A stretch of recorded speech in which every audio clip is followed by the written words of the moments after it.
goes off. Okay. Thank you. Okie dokie.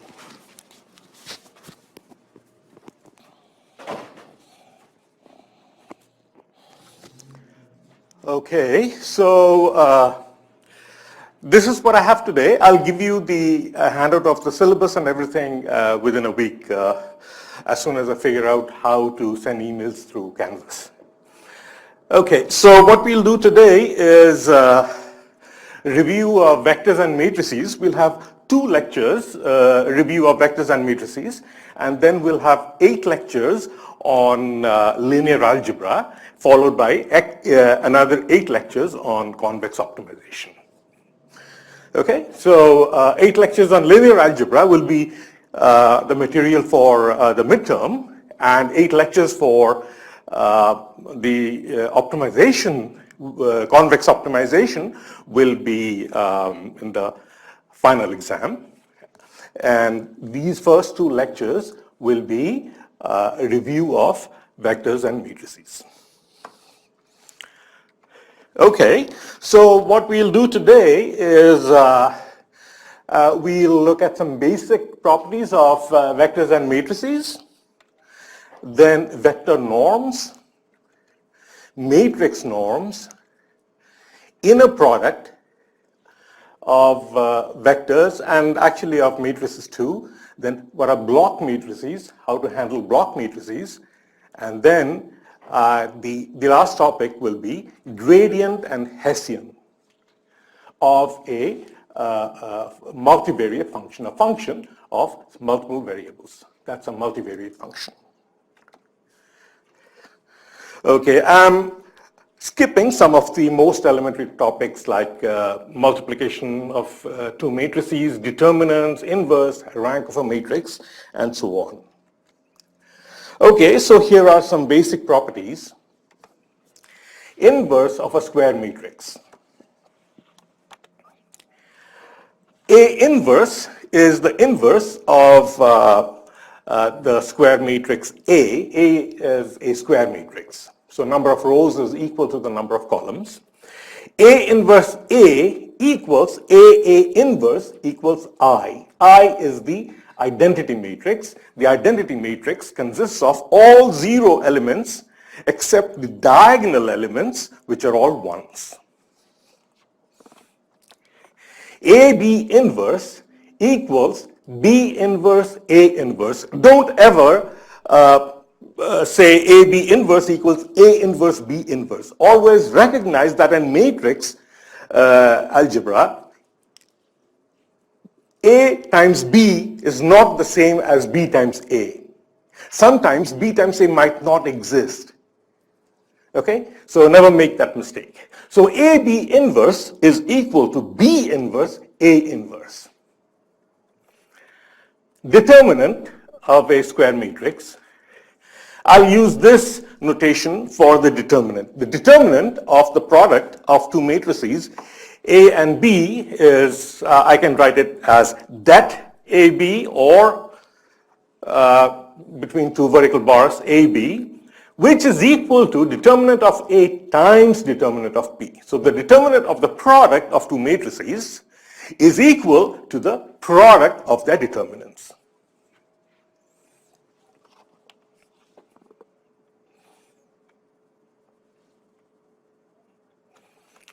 The determinant of the transpose of a matrix is equal to the determinant of the matrix itself. If alpha is a scalar, then the determinant of alpha times A is equal to alpha to the n times the determinant of A. What is n? N is the number of rows or number of columns of the matrix A. So in other words, A is a n by n matrix. Okay?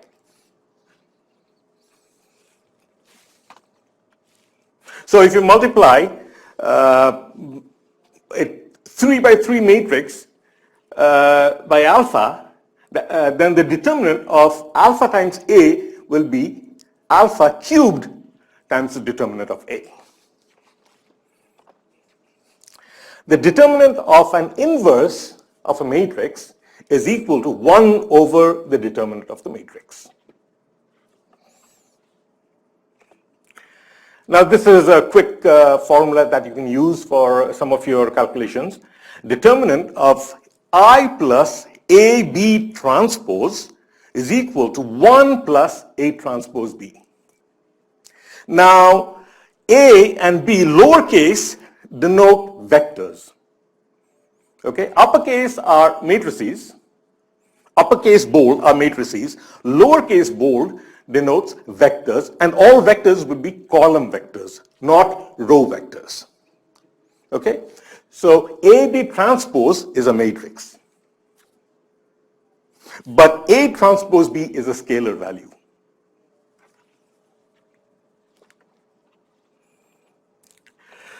Conjugate transposition.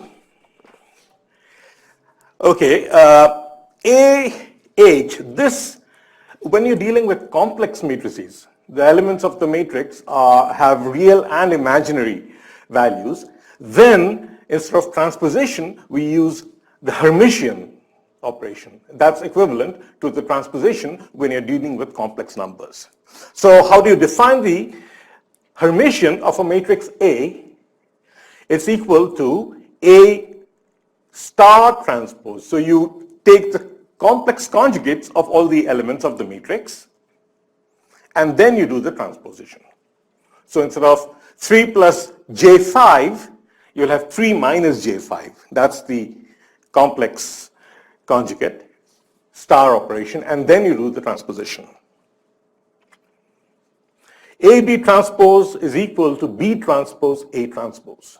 And for complex matrices, AB Hermitian equals B Hermitian A Hermitian.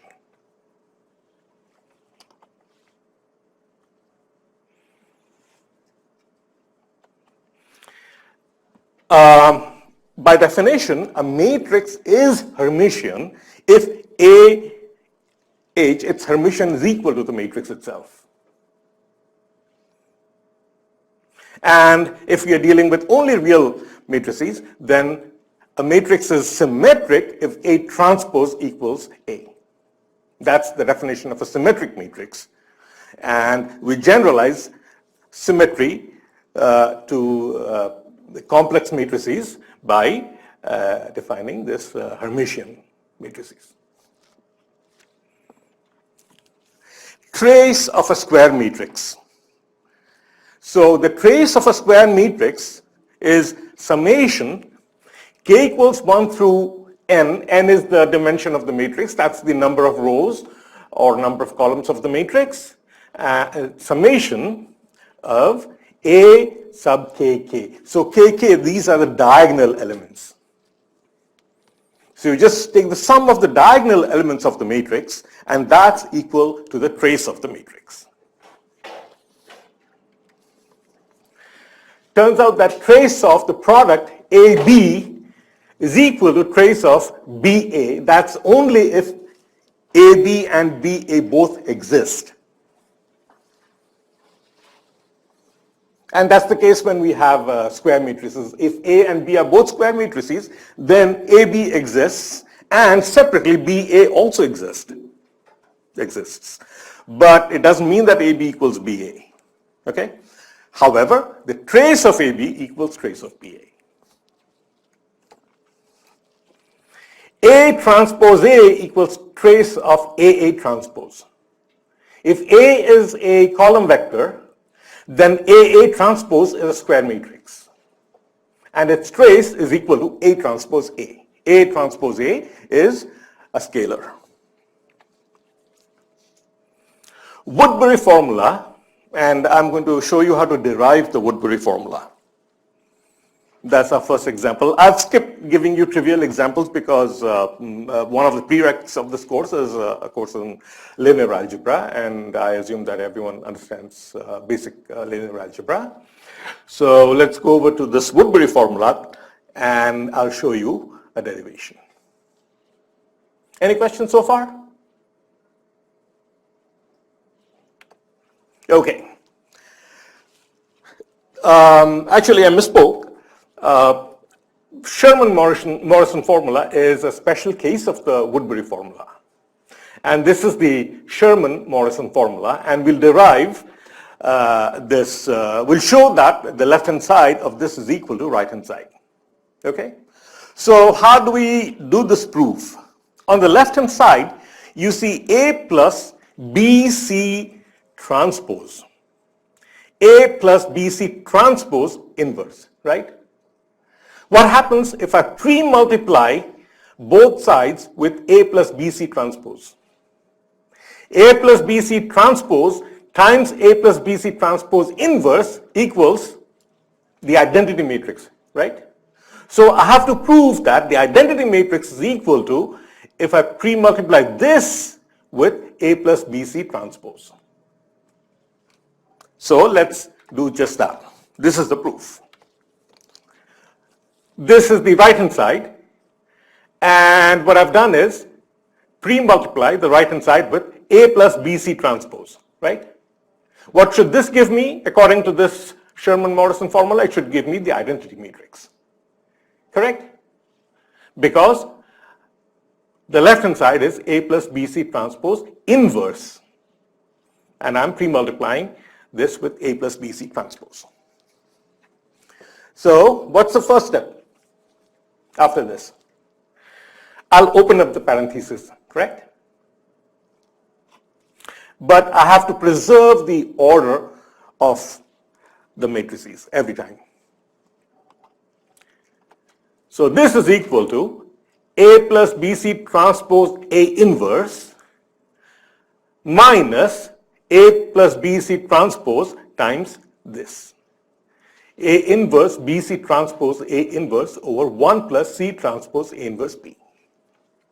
At this point, I must warn you that you cannot have an expression containing matrices in the denominator. You cannot divide a scalar, a vector, or a matrix by a matrix or by a vector.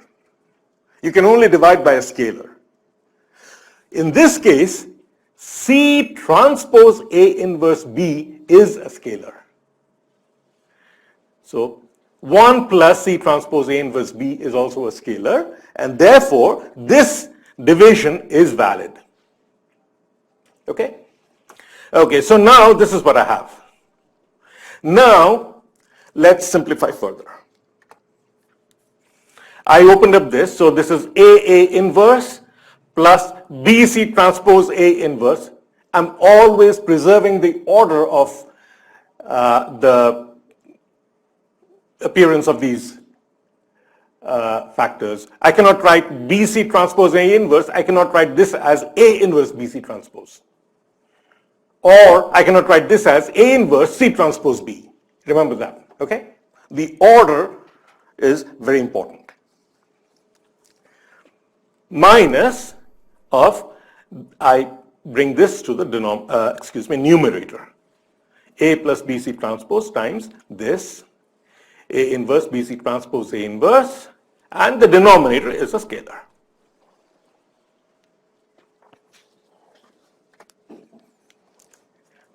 Which is equal to A inverse plus BC transpose A inverse negative.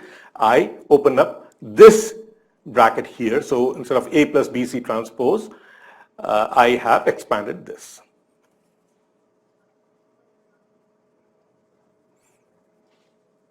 Are we good?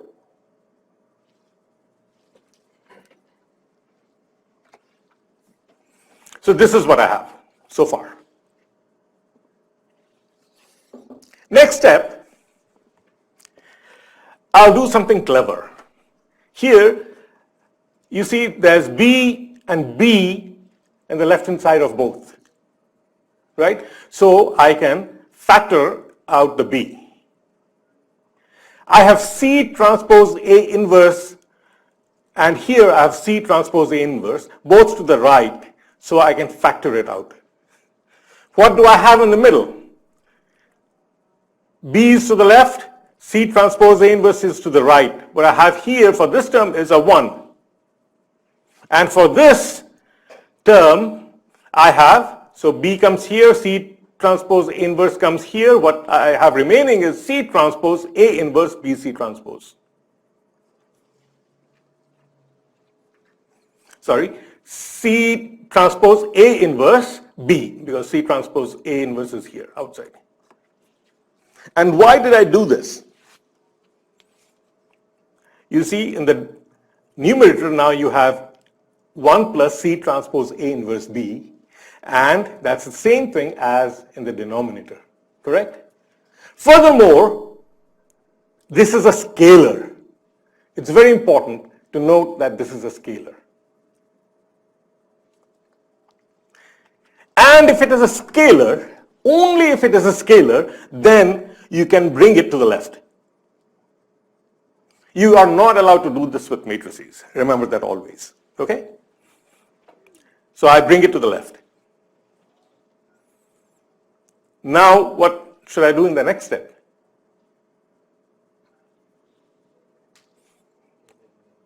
I have 1 plus C transpose A inverse B in the numerator, which is a scalar, and I have the same thing in the denominator. It's a scalar. What can I do? I can cancel them out.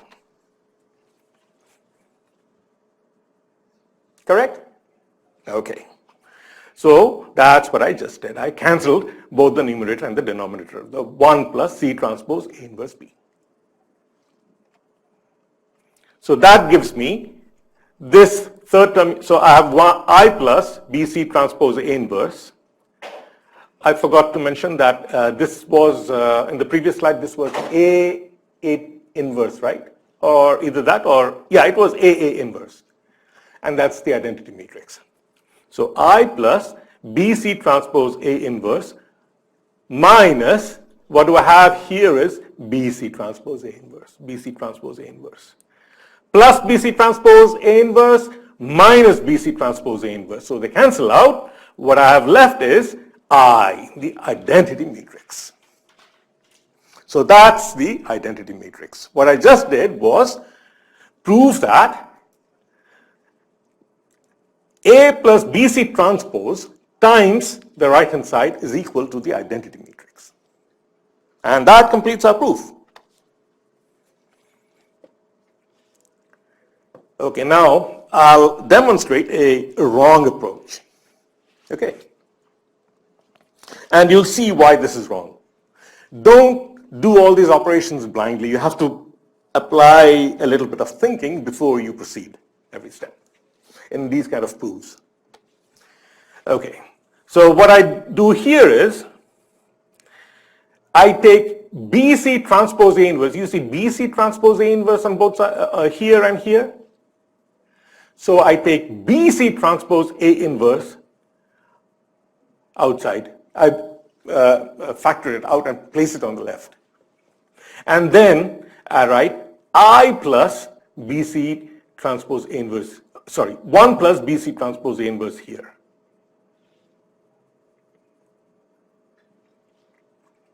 Why do I write 1 plus BC transpose A inverse? This 1 is not correct because this is not a scalar. BC transpose A inverse is not a scalar. So this 1 here is wrong. Okay? I should have written I here for an identity matrix. So this is wrong. Any questions? So we cannot factorize this way as 1 is a scalar but BC transpose A inverse is a matrix. What I of course could have done is instead of 1 I could have written I, the identity matrix. I could have correctly factorized that as this. So instead of a 1 here, which is wrong, I put an I. Fine, this is now a valid operation, but where does it get me? After this, I cannot proceed any further, right? Because I have I plus BC transpose A inverse here, and I have in the denominator, I have something else. I cannot just cancel this and this to cancel them out, right? First, this is a matrix and this is a scalar, number 1. And number 2, the order is different. This is BC transpose A inverse, this is C transpose A inverse B. So I could have done it this way until this step, but beyond that I wouldn't be able to proceed any further.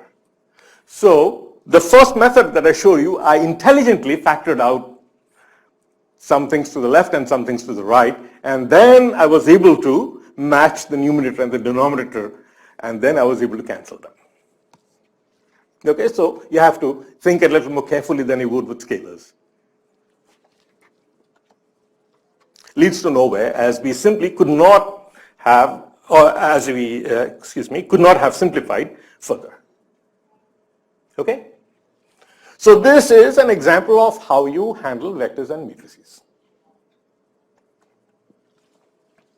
Next, vector norm. Okay, by default, every vector in this course is a column vector. And it will be denoted using bold lowercase letters. Bold uppercase letters will always be matrices.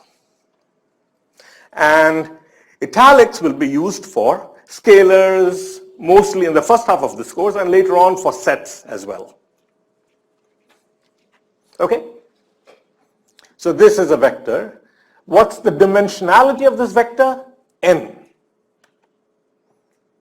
LP norm of this vector is defined as follows. What I do is, I take the absolutes of all the scalar elements of this vector x and then raise them to the power of p. P is, we're looking at the LP norm. Okay, so, and then I do the same thing for all the entries. I add them up together and then I take the pth root of the sum. That's the LP norm. What's the most common LP norm that you know? All of you know. Exactly, when p equals 2. Well, I've written in this slide p equals 1 first. This is also another norm. The L1 norm. This is the L infinity norm. You can take the limit when p approaches infinity, and then you'll get the L infinity norm, which is the maximum of all of these.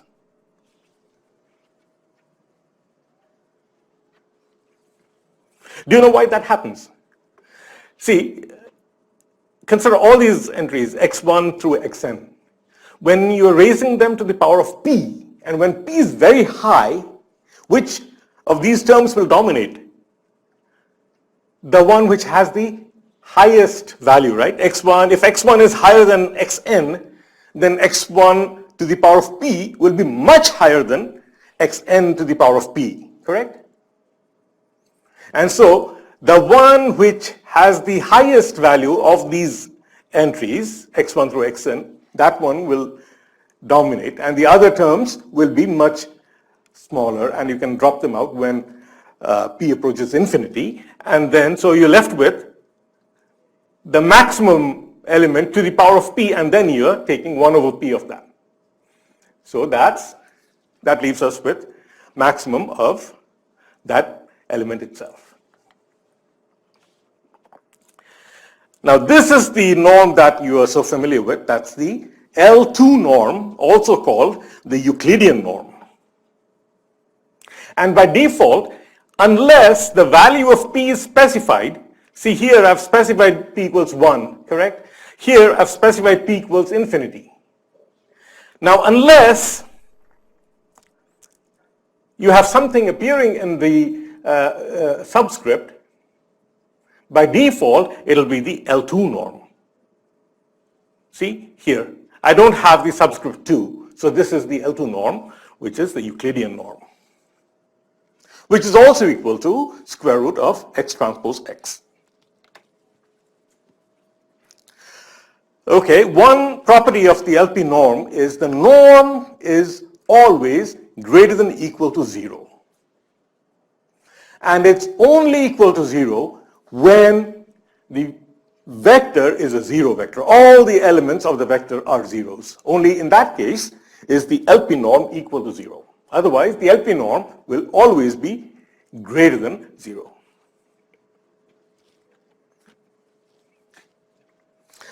The LP norm of alpha x, where alpha is a scalar, is equal to the absolute value of alpha times the LP norm of the vector.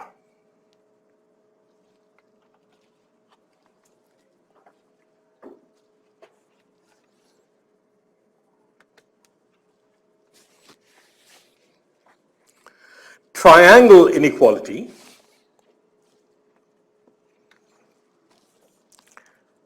The norm of the sum of two vectors is less than equal to the norm of their sums. The sum of their norms. Norm of x plus y is less than equal to norm of x plus norm of y.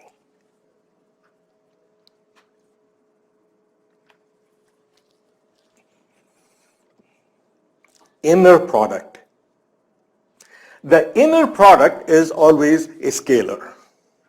Remember this, the inner product is always a scalar, the outer product is always a matrix. We won't be dealing with outer products in this course as far as I remember, but inner products we'll always be dealing with. So inner product is denoted with this. You see this,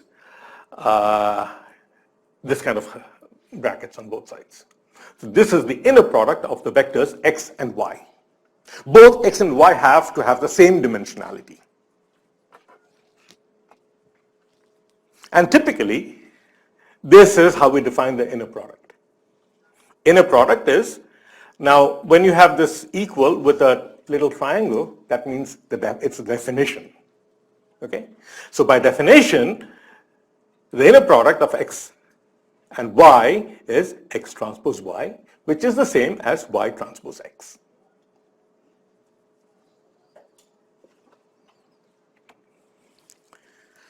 And it's also called, in physics, it's also called the dot product. And it's denoted as x dot y, and that's equal to the norm of x. Which norm of x? Euclidean norm of x times the Euclidean norm of y times the cosine of the angle between them. This is physics, okay? We won't use this notation here, but this is just to, so that you understand. So this is x, and what's the L2 norm? It's the length of the vector, right? So this is this is the dot product, and dot product in physics, we call it, in applied math, we call it the inner product. Projection of x onto y. Okay? And that's x transpose y divided by the L2 norm of y. This is the projection. So this is x. And this is the projection, this. I draw a perpendicular here. We prefer to use the word orthogonal instead of perpendicular, okay, in n dimensions. So in n dimensions, so this red line is orthogonal to this vector y, and then, so this is the projection of x onto y.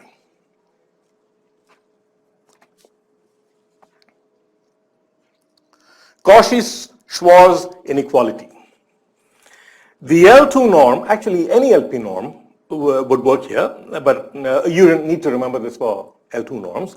L2 norm of x transpose y is less than equal to L2 norm of x times the L2 norm of y.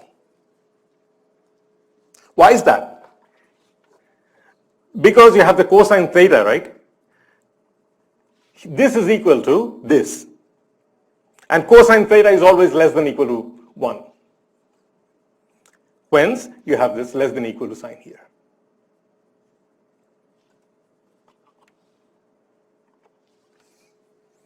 Now vector norms are easy, but you also have matrix norms. That's a little hard. this is not quite a review because matrix norms is something you didn't know about, but well, we'll still call it a review because this is quite easy. That's why. The LP norm of a matrix is defined in terms of the corresponding LP norm of a vector. There are some matrix norms which are not defined this way, but when the matrix norm is defined in terms of vector norms, then we say that the matrix norm is an induced norm. So this is one way to define the LP norm. Well, LP norm is an induced norm. So the LP norm of a matrix is equal to this. Max with LP norm of P equals 1 of AX. So we'll try out all possible values of X, this vector X, as long as the length of X is 1. A unit vector. As long as X is a unit vector, so we'll take all possible unit vectors X and we'll check out the LP norm of AX. AX is a vector, right? If X is a vector, then AX is also a vector. And so the maximum that we get when we keep adjusting X, that we get the maximum, that's equal to the LP norm of the matrix. Now, instead of focusing only on unit vectors X, I can use any vector X as long as I divide the LP norm of AX by the LP norm of X. So that's the LP norm of a matrix. Properties of the matrix LP norm. LP norm is greater than or equal to 0. Alpha times A, the LP norm of that is absolute value of alpha times the LP norm of A.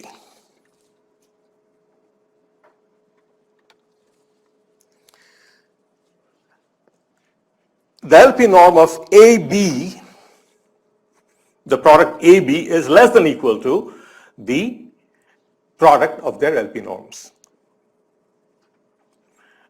What is this property called? The Cauchy-Schwarz inequality. Now, we saw that for vectors. It's the same thing for matrices. Triangle inequality. The LP norm of the sum of two matrices is less than or equal to the sum of their LP norms. Same thing as vectors. This is an interesting inequality. The L2 norm of a matrix is less than or equal to square root of the L1 norm times L infinity norm.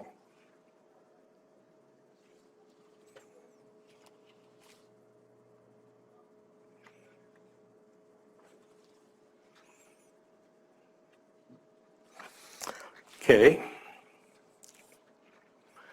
Now, I showed you LP norms in general. Now, we'll focus on L1 norm. The L1 norm of this matrix is max J of summation of the absolute values Aij, and this example will make it clear. And this is max I. One is the row maximum, one is the column maximum. This is an example. This is the matrix A.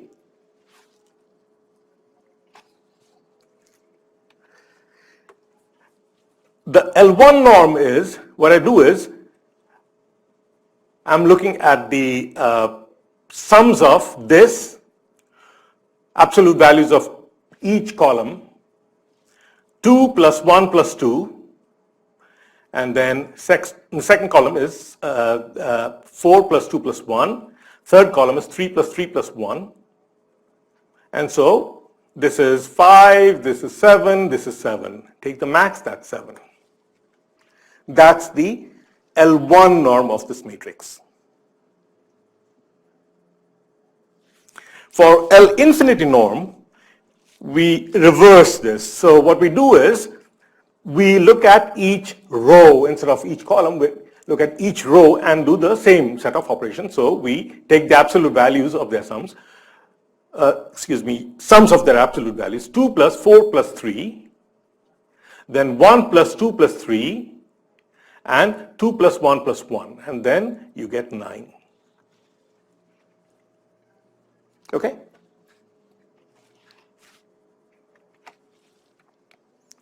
This is another norm, the Frobenius norm. And this is not an induced norm. So this is an example of a Frobenius norm. What I'll do is, I'll take all the entries of this matrix A, take their absolute values, and square them up, and then add them up together. And then I take the square root of that. So 1, what's the absolute value of this? 1 plus j, absolute value is square root of 2, right? So I take the square of the absolute value, that will be 2. And then 2 squared, 4, 0 squared, 0, 1 squared, 1. Absolute value of j is 1, square it, you again get a 1. Add them up, you get 9, take the square root of that, you get 3. That's the Frobenius norm of this matrix A.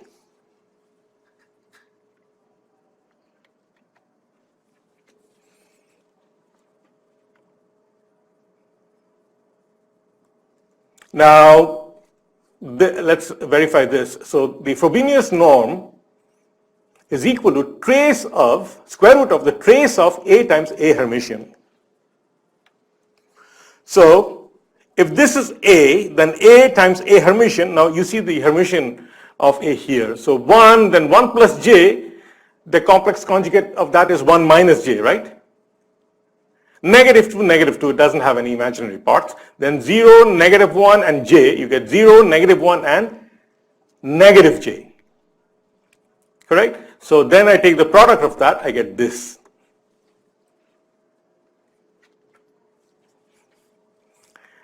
Now, what's the trace? This is A Hermitian. What's the trace? Sum of the diagonal elements, correct? 7 plus 2 is 9. So square root of 9 is 3, and that's the Frobenius norm.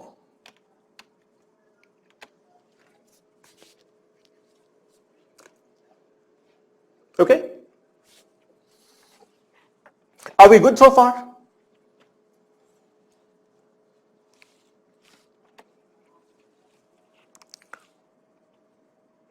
Okay, block matrices. Now, block matrices are matrices whose individual elements are also matrices.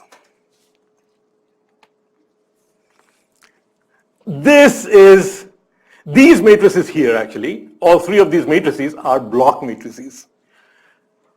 This 0 matrix, C, and I, they're all matrices. And so are these. A, B, C, D, they're all matrices.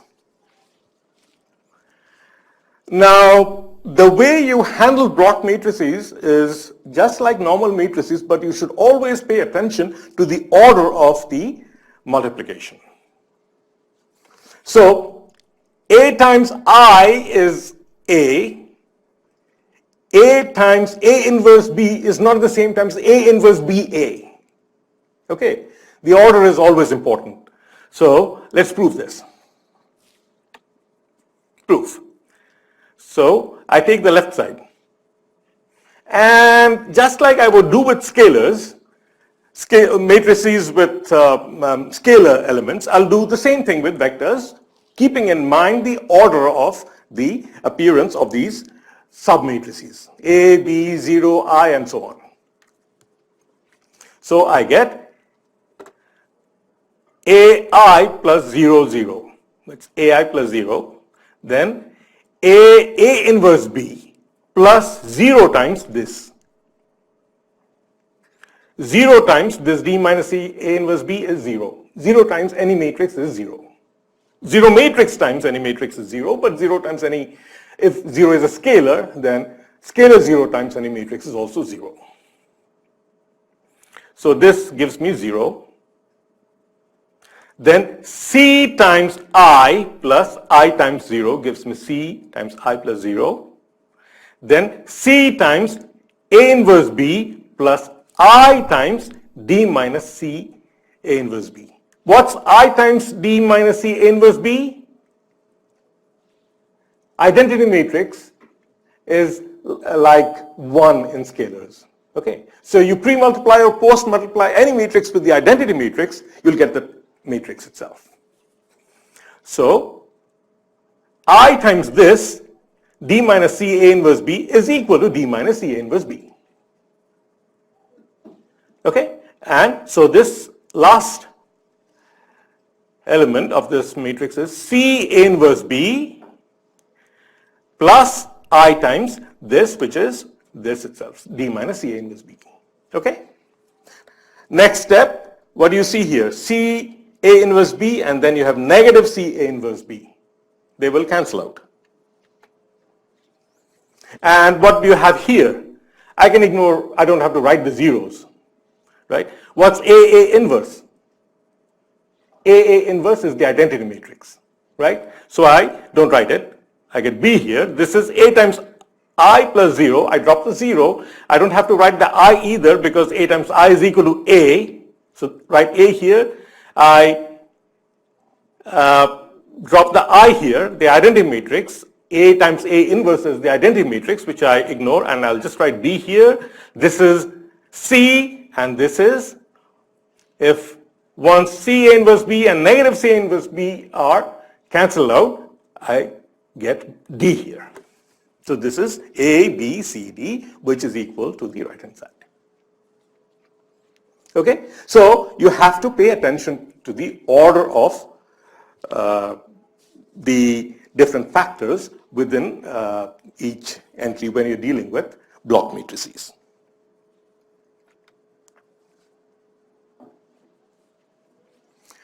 Last topic.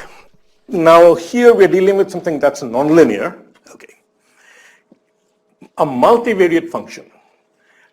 This is the notation for R. This script R is the notation for the real line, the set of all real numbers. And R superscript n is the set of all n-dimensional points. R squared is a plane, R cubed is three-dimensional space, but here we make it a little more complicated, so R to the n is n-dimensional space or n-dimensional hyperspace, depends on what you call it. Okay, so, and this notation is, so f is a function from an n-dimensional space to the real axis.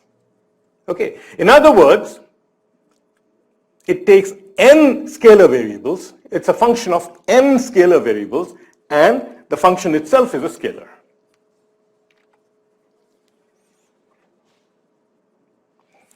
The gradient of a multivariate function is the equivalent of the derivative of a scalar function. But now since we have this x here is a vector, right? This x has elements x1, x2 until xn. It's an n-dimensional vector. Now in scalars, the derivative with respect to x would be, you know what it is. But when we're dealing with matrices, the gradient del f of x is a vector, and its individual elements are, so the derivative with respect to x1, derivative with respect to x2, and until derivative with respect to x sub n. This is the gradient. And you've seen this in physics too, in three-dimensional physics in EM theory.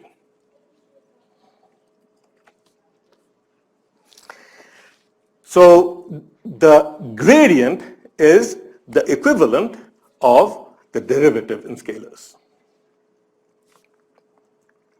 The Hessian is the equivalent of the second derivative. So this is del square f. And so you take the partial derivatives, second derivatives with respect to x2, the x2, x1 and so on, and arrange it this way, and that gives you the Hessian. The Hessian of the matrix is always a square matrix. Furthermore, the order of the derivatives don't matter. So this here, del square f over del x2 x1 is the same thing as del square f over del x1 x2. I've swapped x1 and x2, correct? And likewise here in the denominator I have del xn del x1. Here I have del x1 del xn. And since this and this are equal, this and this are equal, this and this are equal, and so on, this matrix is a symmetric matrix. So the Hessian is a symmetric matrix.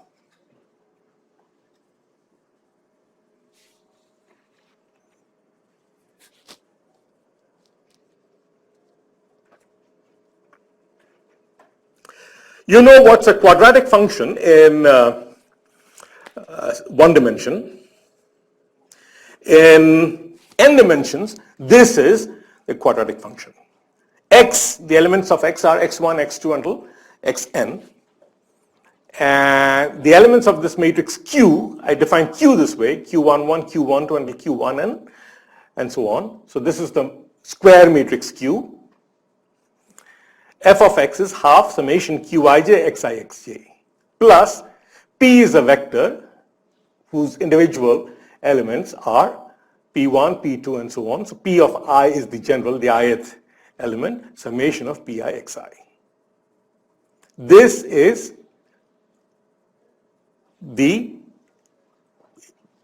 a quadratic function in n dimensions. And we can write this more concisely as half x transpose qx plus p transpose x.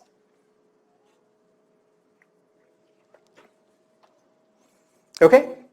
Now by default, when you have terms like this, x transpose qx, you can safely assume that Q is a symmetric matrix. So Q12 equals Q21, Q1n equals Qn1, and so on. Okay?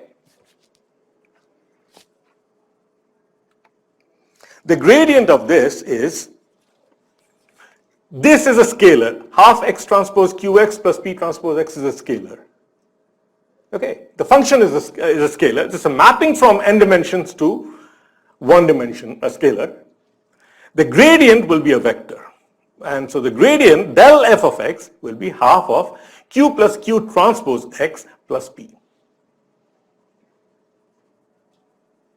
Okay? And you can easily work it out in a couple of examples and you can see it yourself. Like I said, you can safely assume that Q is a symmetric matrix so that Q equals Q transpose. So I can replace this half Q plus Q transpose with Q. So when Q is symmetric matrix, when it's symmetric, okay, del square F is, what did I have here? Okay, So this is the gradient and this is the Hessian. Del square f of x is the Hessian, and when Q is symmetric, you can simply replace this half Q plus Q transpose with Q, and so with this half Q plus Q transpose 2. So if Q is symmetric, then del f of x is Qx plus P, and del square f of x is Q.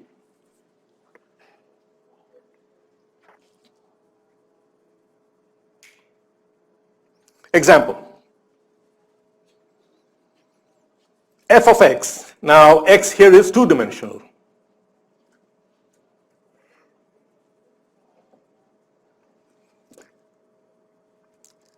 So f of x is given by this. Half x transpose q x plus p transpose x.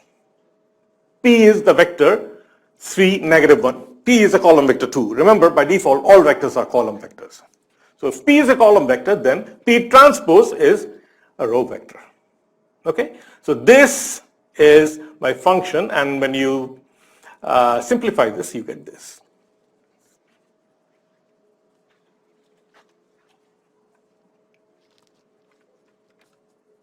And this can be written in this form. Half x transpose, this is a row vector, right? So row vector will always be the transpose of a column vector. So half x transpose qx, and this is p transpose. This is p transpose here, and this is my vector x. Now, the derivative of this, if you look at this, it's easier, right? What's the derivative with respect to x1 of f of x?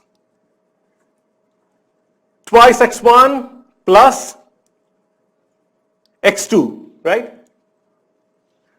Plus, what's the derivative with respect to x1 of this? 0. Doesn't have x1. And what's the derivative with respect to this? 3. With respect to this, again 0. So I have 3 here. Twice x1 plus x2 plus 3. And when you differentiate this with respect to x2, what do you get? x1, why do I get an x1 here instead of? Oh, with respect to x2, sorry. So yeah, this gives us a 0, this gives us x1, this gives us a 0, 3. No, this is 0 again, and this is -1, right? x1 plus 3x2, -1. Which is equal to qx plus p. Q is a symmetric matrix here. I have 1 and 1, right? And so the derivative of this is qx plus p.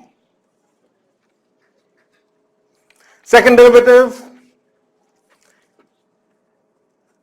this is the derivative with respect to x1. Now differentiate this with respect to x2, what do you get?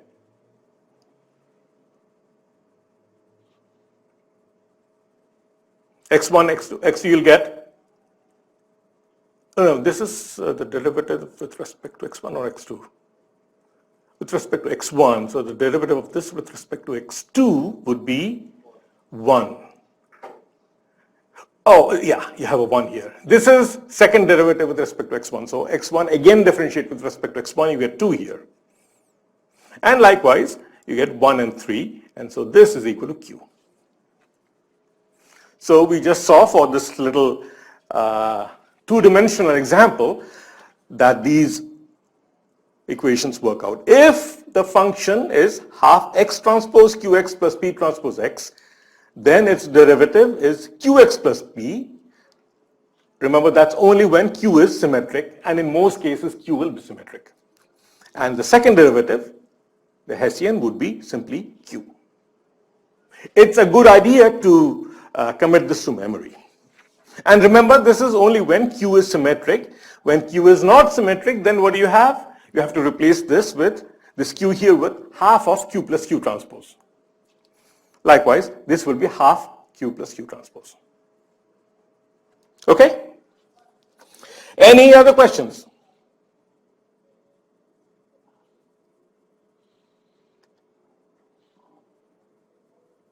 Then I will send PDFs of this slide and the syllabus as soon as I manage to, as soon as I figure out how to do it in Canvas.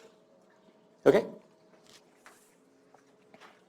Okay, so thank you very much. Any other questions?